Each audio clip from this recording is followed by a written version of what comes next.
تختی نمبر 100 حروف مقطعات الف لام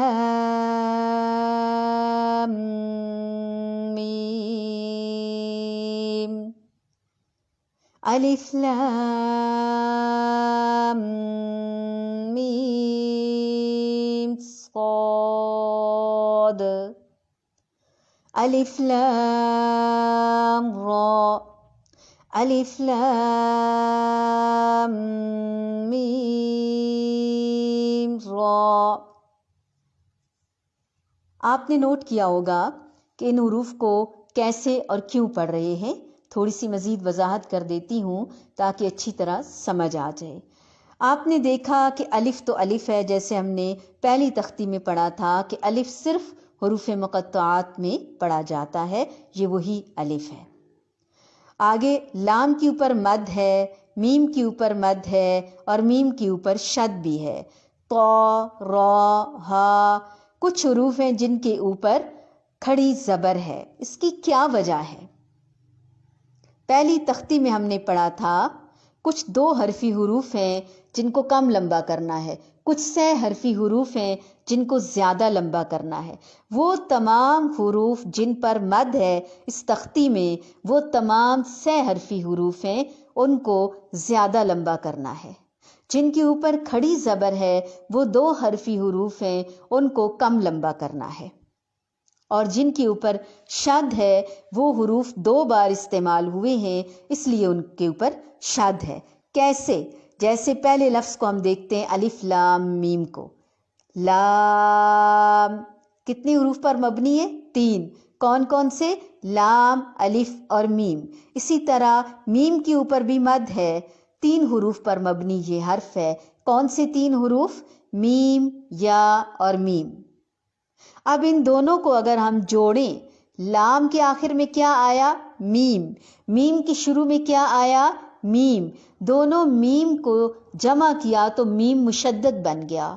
لام کے بعد جو میم ہے اس کا مطلب ہے کہ میم 2 بار ہے، اس لیے اس کے اوپر شد ہے۔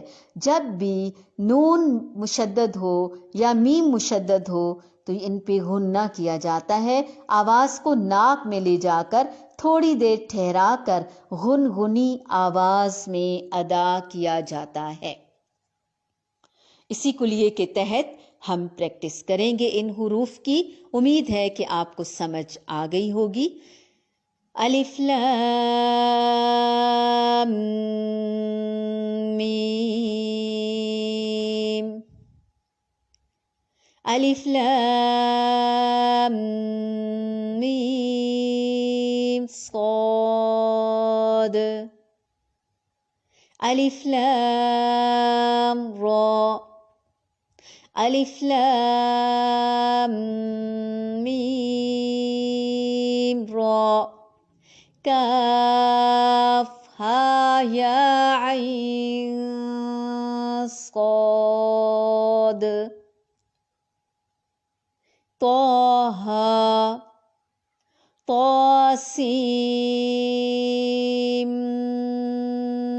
میم۔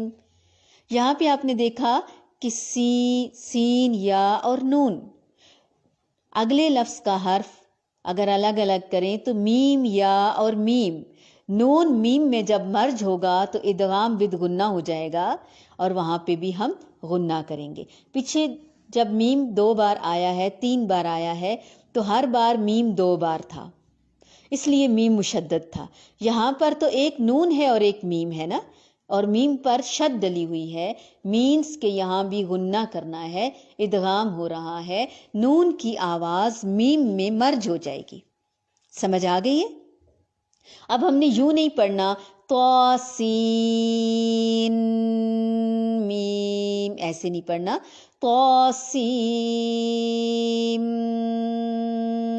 میم، سی کر کے لمبا اور آگے غنہ کر لینا ہے، میم ہی کی آواز آئے گی، نون کی نہیں آئے گی۔ طاسین یاسین صاد حامیم حامیم عین